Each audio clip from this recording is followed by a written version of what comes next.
এবার বাংলাদেশি প্রধানমন্ত্রী শেখ হাসিনার চরিত্রে সিনেমায় ফিরছে অপু বিশ্বাস। বিস্তারিত জানতে ভিডিওটি শেষ পর্যন্ত দেখুন, আর আমাদের চ্যানেলে নতুন হলে সাবস্ক্রাইব করে পাশে থাকা বেল আইকনটি বাজিয়ে রাখুন। আবারও ঢাকাই সিনেমাতে আসছে নতুন সিনেমা, আর সেখানে ফুটে আসবে শেখ রাসেলের গল্প।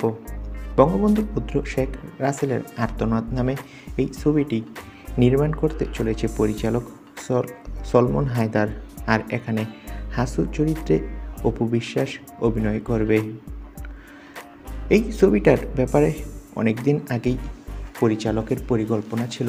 2019 সাল থেকেই এই ছবিটি বানানোর পরিকল্পনা হাতে নিয়েছিল, কিন্তু সব কিছু গুছিয়ে উঠতে না পারায় এবার এই ছবিটি বানাবে পরিচালক।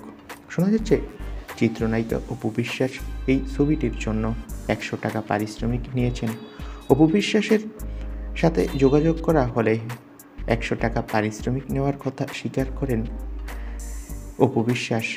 আর ছবির পরিচালক সলমন হায়দার জানান, এই চরিত্রটার জন্য অপু কোনো টাকা নিতে চায়নি।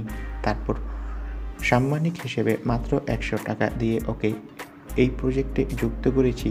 উনি এখন থেকেই প্রস্তুতি নিতে শুরু করে দিয়েছেন।